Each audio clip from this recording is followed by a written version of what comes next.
దేవుని ముందు కొబ్బరికాయను కొట్టేది ఎందుకు? గుడిలో ఎందుకు ప్రదక్షిణలు చేస్తారు? వినాయకుడి పూజలో తులసి ఎందుకు నిషేధం? పుణ్యానికి పోతే పాపం ఎదురైంది అని ఎందుకంటారు? రథసప్తమి రోజు జిల్లేడి ఆకులపై రేగి పండ్లు పెట్టుకుని స్నానం చేసేది ఎందుకు? గుడిలో దర్శనం అయ్యాక కూర్చునేది ఎందుకు? పుష్కర స్నాన మహిమ. షడాగోప్యం తల మీద పెట్టుకోవడం ద్వారా ఏం ఫలితం వస్తుంది? వటపత్ర శాయి అనగా ఏమి? ముక్కోటి నాడు ఉత్తర ద్వార దర్శనం ఎందుకు చేస్తారు? హాయ్ ఫ్రెండ్స్, మనం ప్రీవియస్ గానే హిందూ దేవతల రహస్యాలు అంటూ ఒక వీడియో అయితే అప్లోడ్ చేశాం. చూడని వాళ్ళు ఎవరైనా ఉంటే కింద డిస్క్రిప్షన్ లో లింక్ ఇస్తాను, లేదా పైన ఐకార్డ్స్ లో కూడా లింక్ ఇస్తాను, క్లిక్ చేసి చూసేయండి. హిందూ దేవతల రహస్యాలు అనే సిరీస్ పై ఇంకా చాలా వీడియోస్ వస్తాయి. సో మీరు ఈ వీడియోకి 100 లైక్స్ టార్గెట్ ఇస్తున్నా, తొందరగా కంప్లీట్ చేయండి. నెక్స్ట్ వీడియో కూడా అప్లోడ్ చేస్తాను. సో ఇక మనం వీడియోలోకి అయితే వెళ్ళిపోదాం. Hi friends, welcome back to our channel OG wall. This is Ganesh. దేవుని ముందు కొబ్బరికాయను కొట్టేది ఎందుకు? సర్వదేవతలను పూజించే సమయాల్లోనూ, యజ్ఞ హోమాలలోనూ, కొన్ని శుభకార్యాలలోనూ కొబ్బరికాయను కొట్టడం తప్పనిసరి. కొబ్బరికాయ పైనున్న పెంకు మన అహంకారానికి ప్రతీక. ఎప్పుడైతే మనం కొబ్బరికాయను స్వామి ముందు కొడుతున్నామో అప్పుడే మనం మన అహంకారాన్ని విడిచిపెడుతున్నామని అర్థం. లోపల తెల్లని కొబ్బరిలా ఉండేది మన సంపూర్ణమైన మనసు. అది మనం స్వామి ముందు అర్పిస్తున్నామని అర్థం. నిర్మలమైన కొబ్బరి నీరు తమ జీవితాన్ని అచమనీయం చేయమని అర్థం. సృష్టి మొత్తంలో నీరున్న కాయ కొబ్బరికాయ ఒకటే. గుడిలో ఎందుకు ప్రదక్షిణ చేస్తారు? ప్రదక్షిణంలో ప్ర అనే అక్షరం పాపాలను నాశనం చేస్తుంది. ద అనగా కోరిక తీర్చమని, షి అనగా మరో జన్మలో మంచి జన్మ ఇమ్మని, నా అనగా అజ్ఞానము ప్రారదోలి జ్ఞానము ఇమ్మని అర్థము. వినాయకుడి పూజలో తులసి ఎందుకు నిషేధము? వినాయక చవితి నాడు అనేక పత్రాలను, పూలను తీసుకువచ్చి పూజిస్తాం. పత్రాల్లో తులసి ఉండదు. సర్వదేవతలకు పవిత్రమైన తులసి వినాయకుడు ఇష్టపడకపోవడానికి కారణం, ఒకసారి గంగా తీరంలో వినాయకుడు విహరిస్తుండగా ధర్మధ్వజ యువరాణి వినాయకుని చూసి మోహించింది, పరిణయం చేసుకోమంది. దానికి వినాయకుడు కాదనడంతో ధర్మధ్వజ రాజపుత్రిక కోపించి దీర్ఘకాలం బ్రహ్మచారిగా ఉండమని శపించింది. ప్రతిగా వినాయకుడు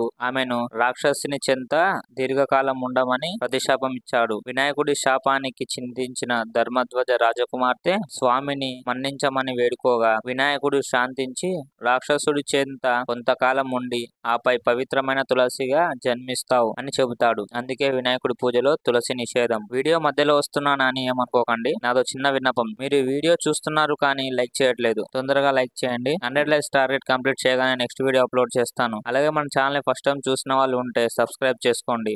పక్కనున్న బెల్ ఐకాన్ ఆన్ లో ఉంచుకోండి, మీకు నోటిఫికేషన్ ప్రాబ్లం ఉండదు. పుణ్యానికి పోతే పాపం ఎదురైంది అని ఎందుకంటారు? మహాభారత గదల్లో పైల్యుడి శిష్యుడు ఉదంకుడు గురుదక్షిణగా గురువుని కోరికపై పౌష్య మహారాజు వద్దకు వెళ్లి కర్ణాభరణాలు అడుగుతాడు. దానికి మహారాజు ఒప్పుకుని అతిథికి అందునా బ్రాహ్మణ పుత్రుడికి ఆతిథ్యం ఇస్తే మహాపుణ్యం అని గ్రహించి భోజనం చేసి వెళ్ళమని చెబుతాడు పౌష్యుడు. చక్కటి భోజనాన్ని సిద్ధం చేస్తాడు. భోజనానికి ఉపక్రమిస్తుండగా ఉదంకుడి భోజనంలో ఒక వెంట్రుక కనిపిస్తుంది. దాంతో మండిపడి పౌష్య మహారాజును గుడ్డివాడివి కమ్మని శాపం ఇస్తాడు. ఆ శాపానికి పౌష్య మహారాజు కన్నెర్ర చేస్తాడు. మునివాసం చేసిన వాడవు కదా అని గౌరవించి పిలిచి విస్తర వేసి, పుణ్యానికి పోతే పాపం ఎదురైంది, నాకే శాపం ఇస్తావా అని ప్రతిశాపం ఇస్తాడు. తర్వాత ఇద్దరు చింతిస్తారు. కొన్నిసార్లు పుణ్యానికి పోతే ఇలాగే జరుగుతుంది. మంచి పనైనా తరచి తగు వ్యక్తులకు చేస్తేనే పుణ్యం. రథసప్తమి రోజు జిల్లెడు ఆకులపై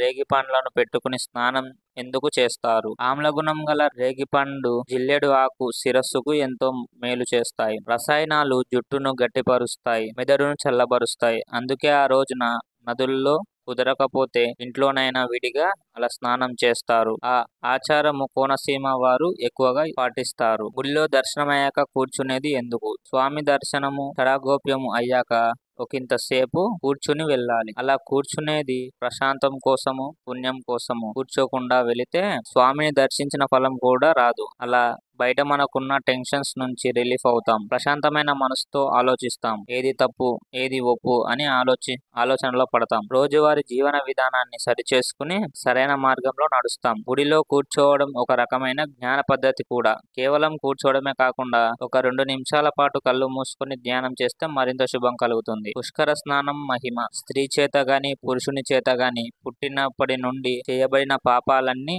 పుష్కర సమయంలో స్నానం చేస్తే తొలగిపోతుంది. పుష్కర స్నానం మనమే కాదు, ముక్కోటి దేవతలు భూమిపైకి వచ్చి పుష్కర స్నానం చేసి తరిస్తారు. గుడిలో షడాగోప్యం తల మీద పెట్టడం ద్వారా ఏం ఫలితం వస్తుంది? దేవాలయంలో దర్శనం అయ్యాక తీర్థం, షడాగోప్యం తప్పనిసరి తీసుకోవాలి. చాలా మంది దేవుని దర్శనం చేసుకున్నాక వచ్చిన పని అయిపోయింది అని చకచకా వెళ్లి ఏదో ఏకాంతమైన నిర్మల ప్రదేశంలో కూర్చుంటారు. కొంతమంది మాత్రం ఆగి షడాగోప్యం పెట్టించుకుంటారు. షడాగోప్యం అనగా అత్యంత రహస్యం. అది పెట్టే పూజారి కూడా వినిపించనంత చిన్నగా మన కోరికను మనసులో తలుచుకోవాలి. అంటే మీ కోరిక షడాగోప్యము మానవునికి శత్రువులైన కామ, క్రోధ, లోభ, మోహం, మదము, మత్సర్యములు వంటి వాటికి ఇక నుండి దూరం ఉంటామని తల వంచి తీసుకొనుట. వటపత్ర స్థాయి అనగా మర్రి ఆకుపై ప్రయాణించిన దేవుడు అని. ఈ వృత్తాంతం మార్కండేయ మహర్షి చరిత్రలో ఉంటుంది. మార్కండేయుడు 6 మన్వంతరాలు తపస్సు చేస్తాడు. 7వ మన్వంతరంలో ఇంద్రుడు మార్కండేయుడి తపస్సును చెడగొడదామని అందమైన అప్సరసలను పంపాడు. వారి నాట్య హొయలకు మార్కండేయుడు చలించలేదు. చలించని మార్కండేయుడికి శ్రీ మహావిష్ణు ప్రత్యక్షమై ఏమి వరం కావాలో కోరుకో అనగా ఈ మాయ చూడాలని ఉంది అని అడుగుతాడు. ఆ తర్వాత కొన్ని రోజులకు ప్రపంచం ప్రచండ గాలి ధారపాత్ర వర్షం విపరీతంగా వచ్చి సముద్రాలు పొంగి నీటితో సమస్తము మునిగిపోతుంది. మార్కండేయుడు మహావిష్ణు శ్లోకాలతో విష్ణుమాయతో నీటిపై జీవించాడు. అలా తిరుగుతున్న అతనికి ఓ చోట మర్రి ఆకుపై ప్రయాణిస్తున్న బాలుడు కనిపించాడు. కాలిని పట్టుకొని నోట్లో ఉంచుకొని చీకుతూ కనబడ్డాడు. అతడే వటపత్రశాయి. మహావిష్ణువు ఆదేశంతో మర్రి ఆకు పైనున్న వటపత్రశాయి కడుపులోకి వెళ్లి చూస్తాడు. నీటితో మునిగిపోయిన సమస్త భూప్రాణికోటి కనిపిస్తుంది. మళ్ళీ మరో చోట సృష్టి ప్రారంభం చేస్తాడని తెలుసుకుంటాడు మార్కండేయుడు. శ్రీ మహావిష్ణు వరం ప్రకారం విష్ణుమాయను తెలుసుకుంటాడు. ముక్కోటి నాడు ఉత్తర ద్వార దర్శనం ఎందుకు? ఈ రోజు మహావిష్ణువు యోగ నిద్ర నుండి మేల్కొంటాడు. ఉత్తర ద్వారం నుంచి దర్శనం ఇస్తాడు. ఉత్తర ద్వారం ద్వారా స్వామిని దర్శిస్తే ఎంతో పుణ్యఫలం. ఆయన నిద్ర నుంచి లేచిన రోజు తొలిగా తామే దర్శనం చేసుకుని మనసులోని కోరికలు కోరుకుంటే స్వామి తక్షణమే తీరుస్తాడని నమ్మకం. ముక్కోటి నాడు ముక్కోటి వ్యవహారాలు మానుకొని మహావిష్ణువుని ఉత్తర ద్వారం ద్వారా వెళ్లి దర్శిస్తే ముక్కోటి కోరికలు తీరుస్తాడు. సో ఫ్రెండ్స్, ఇది ఇవాల్టి మన వీడియో. మరో మంచి వీడియోతో మీ ముందుకు వస్తాను. అంతవరకు థ్యాంక్స్ ఫర్ వాచింగ్. జై హింద్.